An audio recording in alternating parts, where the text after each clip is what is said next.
Pouvoir partir avec des larmes et des regrets des collègues des années précédentes. Et moi, les regardant avec un peu de compassion, certes, mais beaucoup de commisération et peut-être un petit peu de mépris, en se disant vraiment les pauvres, si ça leur fait peur à ce point-là, c'est qu'elles n'ont pas grand-chose dans la vie. Et puis, cette scène me revient parce qu'aujourd'hui, je la trouve beaucoup moins ridicule. Et parce que, de près ou de loin, moi aussi, je ressens, lors de ce passage, un peu, et même beaucoup, du vide que celui-ci représente pour la vie personnelle. Au départ de l'année précédente, les discours, les éloges, le récit de la carrière qui ressemble un peu à une notice nécrologique, et puis la personne qui prend la parole et qui explique qu'elle part malgré elle, qu'elle est pleine de regrets, qu'elle voudrait continuer, et qui fait des adieux presque déchirants au travail. Et puis on l'a revue revenir quelques fois, et puis plus, et puis voilà. On n'a plus de nouvelles et on espère évidemment qu'elle a trouvé dans la retraite ce qu'elle ne pensait pas y trouver.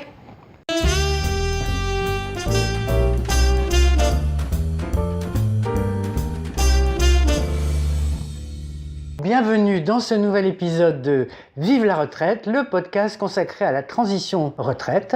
Je suis Sylvie Lidji de Boom Génération, boom-génération.com.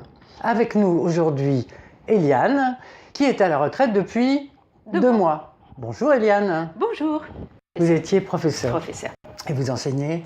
Initialement la philosophie, puis j'ai passé l'intégralité ou la quasi-intégralité de ma carrière dans la formation des enseignants. C'est-à-dire en enseignant moins la philosophie que les sciences humaines au service de la pédagogie. Oui, un vide presque inattendu. Enfin, je m'estimais suffisamment munie de, soyons un peu prétentieuses, de culture, d'intérêt, d'enthousiasme pour une pluralité de sujets et d'actualités, pour me penser à l'abri de ce sentiment-là. Et pourtant, évidemment, je crois, parce je pense qu'il est partagé, ce sentiment de vacuité et de mise à l'écart, puis accompagné d'une certaine forme de démonétisation. Démonétisation. Oui. Voilà, vous n'avez plus de valeur, quoi. Voilà, ce sentiment s'est imposé lors des premières semaines, des premiers mois. Je ne suis pas sûre d'en être tout à fait sortie. Et vous avez fait quoi pour essayer de vous en sortir, justement? J'ai pris mon courage à deux mains. Ouais. J'ai essayé aussi d'être très patiente. Et j'ai essayé, évidemment, avec l'aide de tous ceux qui m'entourent et qui très gentiment me disent d'attendre, en tout cas de ne pas m'angoisser, que cette transition elle est certainement difficile pour tout le monde et que il faut donner du temps au temps, accepter de se retrouver, éventuellement d'être un peu malheureux au départ et puis petit à petit de reconstruire quelque chose qui tient debout de nouveau, mais qui est forcément très différent de ce qui a eu lieu pendant 38 ans et demi, 39, 40, je ne sais plus. Ah oui. Donc de reconstruire, vous dites? Reconstruire, oui, moi je parlerais de reconstruire, oui, absolument. Et vous avez des projets particuliers pour cette reconstruction? Alors, pas grandiose. Je les ai d'ailleurs écrits sur une page de cahier. Les projets, c'est entourer et profiter les miens. C'est un projet important. C'est écrire. Voilà. Parce que je pense que c'est à peu près la seule chose que je sais faire à peu près bien. Donc profiter des vôtres, c'est qui les vôtres? C'est un mari, c'est une fille, c'est un petit-fils tout neuf, c'est des amis, bien sûr. Donc je ne suis pas seule, j'ai beaucoup de chance et je pense ne pas avoir donné assez de temps à tous ceux que j'aime. Donc maintenant je peux le faire sans être dans le sentiment que ce temps-là, je devrais le consacrer à mes préparations formations de cours, à des mises à jour, et donc sans ce stress-là, être plus ouverte d'abord à mes proches. Bon, ensuite, il y a effectivement des projets plus personnels, plus intimes, hein, peut-être autour de l'écriture. Avec mon mari, on a aussi des projets de transformation de maison, etc. Il est à la retraite, votre mari? Oui, enfin presque. Presque. Enfin, il prolonge, à mon avis, indûment. Et voilà. Et puis aussi cette idée que peut-être ça suffit pas et qu'il faut quand même trouver une activité qui soit plus altruiste aussi, et pas seulement tournée vers les proches, mais aussi peut-être vers les lointains, ou en tout cas vers ceux qui ne sont pas dans le cercle des intimes, mais qui auraient aussi besoin de moi, peut-être. Tout ce qui est bénévolat, mais pas n'importe comment. Je veux dire, je ne veux pas, du jour au lendemain, aller sonner à telle ou telle organisation que je n'ai pas pour l'instant de choix particulier. Je voudrais bien trouver une activité qui me permette aussi d'utiliser les compétences qui étaient les miennes professionnellement, et pas, pourquoi pas, essayer de trouver une activité qui soit un petit peu plus orientée vers mes compétences professionnelles. Voilà. Bien. Profiter de la retraite, et c'est sûrement le dernier moment qui nous est laissé, pour construire, pour avoir avec soi-même un dialogue. J'ai du mal à m'expliquer. Je veux dire, dans le feu des actions quotidiennes et de la profession en particulier, on est occupé, on a l'esprit occupé sans arrêt par des soucis ou par les demandes d'autrui, ou on est même quelquefois submergé, envahi. Là, c'est l'idée de faire un petit peu le point, savoir enfin qui on est vraiment, aller jusqu'au bout à la fois des goûts, mais aussi peut-être une recherche qui n'est pas forcément toujours très agréable de soi-même, d'où on vient, finalement ce qu'on a fait, à quoi se résume la vie. Il y a un côté bilan quand même dans la retraite. Pour vous, il y a un côté bilan. Oui, c'est ça, parce que je vois que vous êtes tourné quand même vers le passé. Qu'est-ce que j'ai fait, et pas tourné vers l'avenir. Oui, peut-être plus, effectivement, vous avez raison, pour l'instant en tout cas. Encore une fois, il y a des projets, il y a tellement d'affection, il y a ce petit enfant qui vient de naître. Non, c'est plein de joie. Mais c'est pas enfin la libération, le début de la vie. Non, je vois la retraite comme une étape, mais c'est quand même la dernière. C'est un petit peu difficile pour moi d'un point de vue très, très matériel, parce que je suis sur 2 lieux, Paris et la province proche, mais donc je vais avoir du mal à organiser mon emploi du temps pour être très, très régulièrement dans un lieu ou dans l'autre. Il faut que je le fasse, il faut que je me discipline et que j'arrive effectivement à avoir des activités régulières, mais pas au point d'avoir un emploi du temps comme j'en ai eu un toutes ces années, avec peut-être 1 ou 2 points d'appui qui jalonnent, mais même vous voyez, cette activité que j'ai reprise très vite après la retraite, qui est les ateliers d'écriture. J'ai privilégié cette année un atelier d'écriture par mail pour pouvoir gérer mes déplacements d'une manière plus facile. Et vous avez envie d'écrire quoi? Quel genre de choses? Pas de roman, je ne me sens pas dans une veine plutôt imaginative, mais plutôt, on revient à l'idée de bilan, récit de soi, plutôt essai biographique ou simili, enfin quelque chose comme ça. Sous la forme de ce qu'on appelle plus ou moins l'autofiction, c'est-à-dire une reprise de la vie, ou inspirée par la vie. Je me sens pas en état de créer des personnages, des péripéties, des lointains, mais plutôt m'accrocher à des événements plus ou moins réels de ma vie ou de celle de mes proches. Donc vous me dites que vous êtes à la retraite depuis 2 mois, donc c'est tout frais. C'est tout frais, donc 4 mois en réalité, mais j'ai mis entre parenthèses le mois de juillet et d'août qui étaient considérés comme des vacances. Plus comme telles. C'est au mois de septembre que j'ai reçu un peu la chape de plomb de la retraite sur le dos. Alors comment s'est passé votre départ? aucune préparation particulière. Le fantasme de la retraite, de ce moment quand je serai à la retraite. Mais il m'arrive encore de le dire aujourd'hui. Donc je crois que je n'ai pas encore intégré, intériorisé le personnage.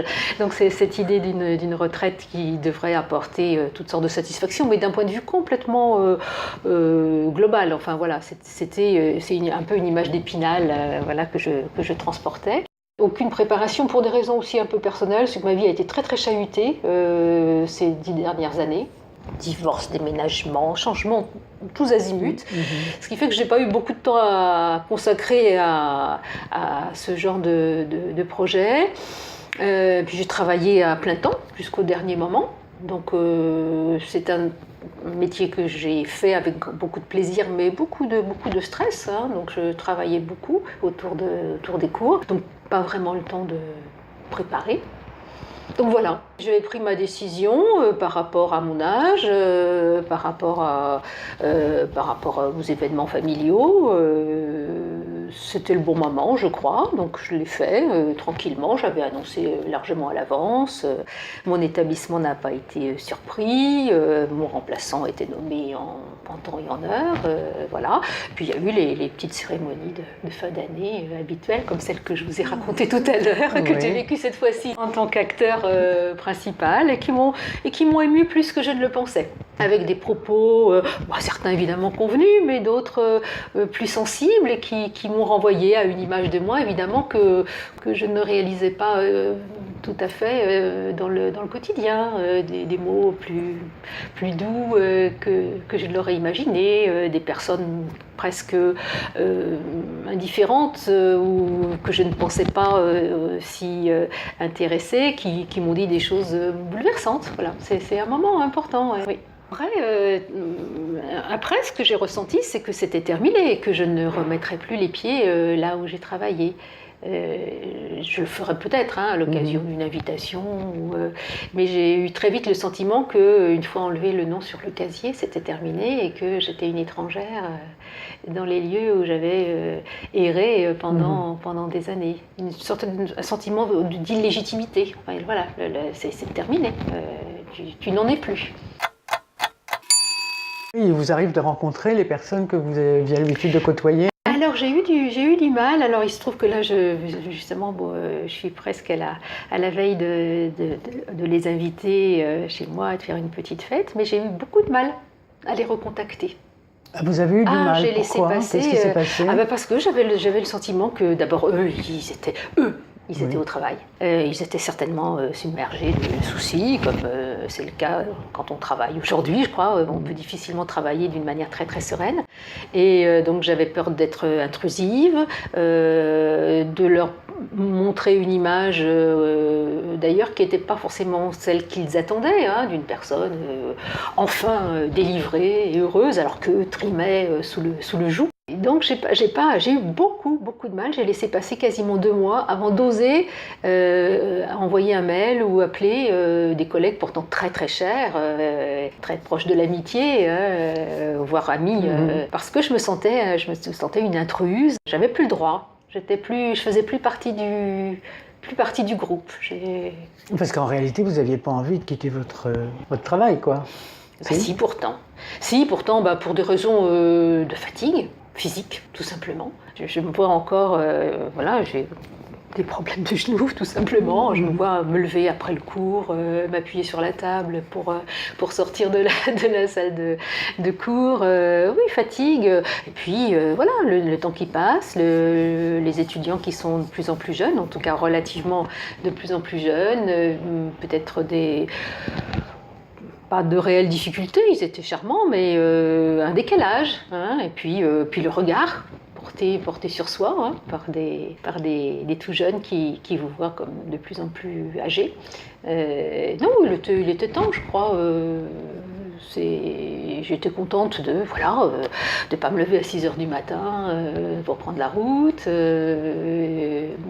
puis de pouvoir bénéficier de cette liberté. Il y a un confort, il y a cette possibilité extraordinaire de pouvoir suivre le fil de sa pensée. de pouvoir aller jusqu'au bout de la recherche d'une référence, de passer d'un livre à l'autre, d'être oui, libre de son temps. Maintenant, ce que je trouve très difficile dans la retraite, c'est qu'il faut tout inventer et que les mécanismes du travail sont une économie et un confort extraordinaire. Pas de questions à se poser. Surtout quand on a la chance, comme je l'ai fait, d'avoir un métier assez créatif, finalement, les cases sont prêtes. Et il s'agit ensuite de remplir ces cases comme avec liberté et création, mais les cases sont données. Et à la retraite, il faut inventer non seulement le contenu, mais le contenant. Il faut inventer un calendrier, il faut inventer de nouvelles habitudes qui sont des économies dans la vie. Chaque journée, il faut créer chaque journée, créer le cadre. Je trouve ça épuisant. Et c'est cette fatigue-là que je crois que j'ai ressentie en début de retraite. Mais j'ai bon espoir. Des mots, des objets qui sont venus en même temps que vous jusqu'ici, et est-ce que vous pouvez en choisir quelques-uns? Ah bah bébé s'impose. Bébé, ça s'impose. Pourquoi bébé s'impose? Parce que c'est ce petit bébé là qui vient de naître et qui occupe pas mes journées, parce que Dieu merci, il a des parents et il va à la crèche, mais qui occupe une bonne partie de ma pensée et une grosse partie de mon cœur. Voilà. Donc bébé, oui, c'est sûr que la retraite a correspondu avec cette arrivée d'une manière tout à fait étonnante. Jardin. Oui, jardin, parce que je pense y consacrer de plus en plus de temps. C'était une petite frustration de l'époque du travail, de ne pas être suffisamment dehors, dans la nature, et avec mes allers-retours avec la campagne, je vais pouvoir m'occuper un petit peu plus du jardin, mais pas plus que ça. Hein. Il y en a plusieurs, je peux en prendre plusieurs. Alors perplexe. Perplexe parce que voilà, je ne m'attendais pas à être surprise à ce point par ce changement de vie. J'imaginais une continuité parce que c'est la même femme, c'est le même lieu, c'est les mêmes affections, c'est les mêmes intérêts. Donc pourquoi ce sentiment de décrochement Donc je suis perplexe, je suis étonnée devant l'arrivée de la retraite. Je n'irai pas jusqu'à cafardeuse. Mélancolique, certainement. Oui, mélancolique.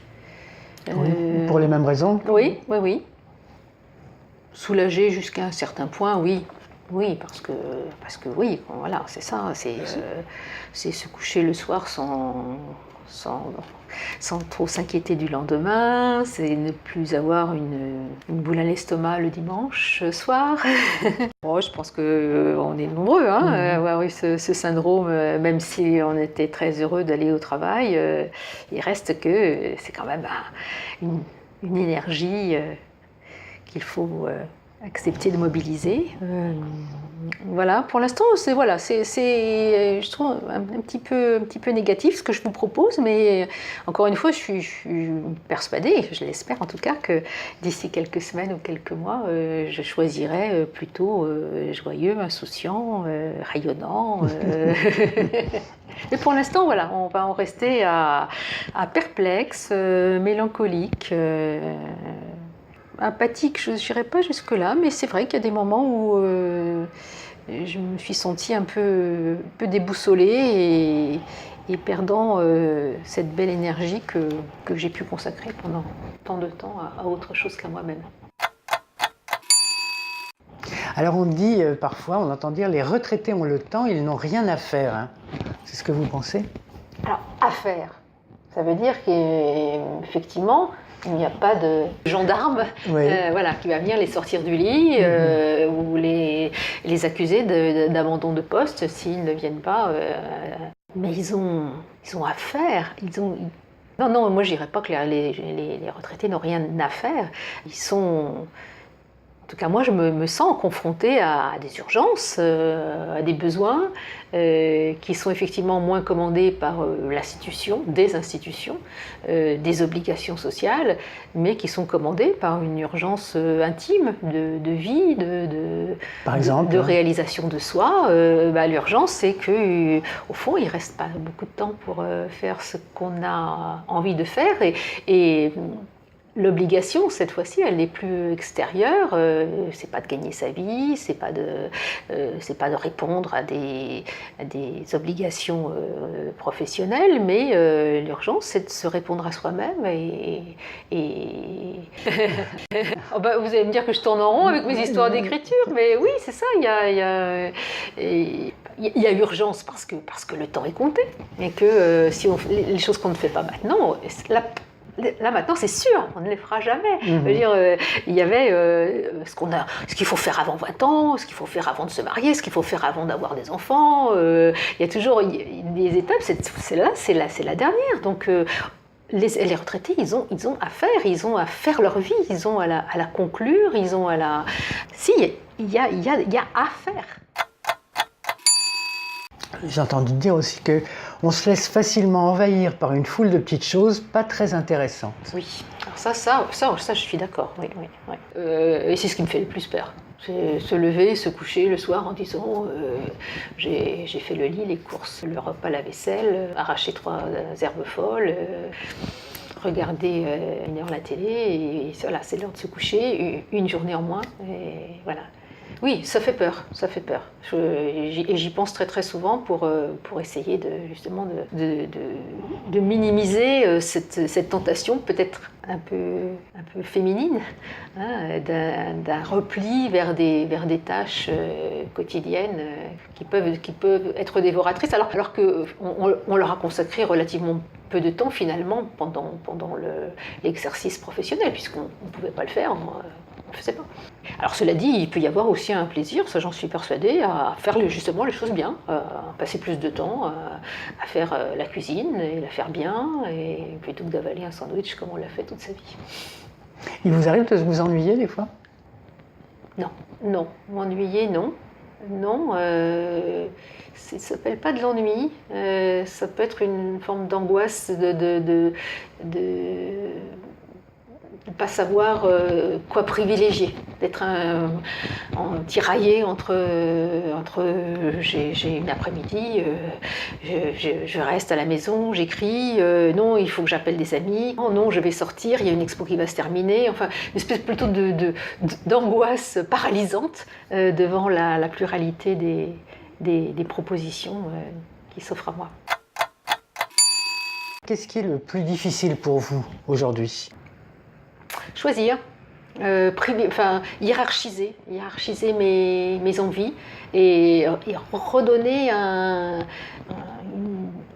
une colonne vertébrale à ma vie. Je ne me rendais pas compte à quel point le travail jouait ce rôle d'organisateur et en même temps, oui, de stabilisateur, de protection aussi. Protection contre l'idée du vieillissement.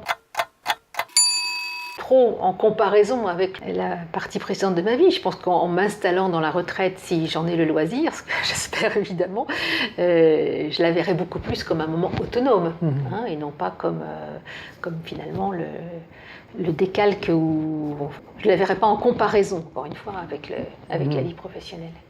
Voilà, vous êtes encore beaucoup dans le rétroviseur et pas encore dans le projecteur, voilà, c'est tout à fait ça. Oui, je crois, oui. Vous culpabilisez de vous occuper de vous-même et plus des autres, hein ? Il y a peut-être un peu de ça, oui. Ouais. Je trouve qu'en ce moment, il y a aussi un discours sur la retraite dans les médias qui est assez difficile à entendre pour des jeunes retraités, puisque moi je ressens comme une certaine forme de culpabilisation. Les retraités sont trop riches. D'abord, ils partent trop tôt. D'ailleurs, dans quelques années, on partira à la retraite à 65, 67, voire plus. Donc il y a une espèce Moi, je le ressens un peu comme une certaine forme de culpabilisation. J'aurais peut-être pas dû, j'aurais dû continuer à travailler, c'est pas bien. Après tout, j'aurais pu encore. C'était pas si insurmontable que ça. Par rapport à mes parents qui sont partis très sereinement à la retraite parce que ils avaient travaillé toute leur vie, c'était leur dû, ils étaient complètement sereins par rapport à ça. Moi, j'ai l'impression qu'il y a un discours de culpabilisation. Cette retraite qui va devenir de plus en plus difficile à financer, ces personnes âgées qui gagnent plus que les actifs, un peu comme si... Vous gagnez plus que les actifs ? Je crois pas. Mais en tout cas, c'est ce qui ressort de... Nous faisons partie, j'imagine vous aussi, de la génération des baby-boomers, et qu'on est très très nombreux, et qu'on est plutôt en bonne santé, et qu'on offre peut-être un visage de gens qui ont pu profiter de tellement de choses, qui n'ont pas eu de guerre. Et donc, comme si finalement on était un petit peu trop gâtés. Voilà, j'ai ce sentiment un peu. Surtout un discours journalistique. Alors on ne peut pas dire vive la retraite ? Ah si, vive la retraite. Bah oui, c'est...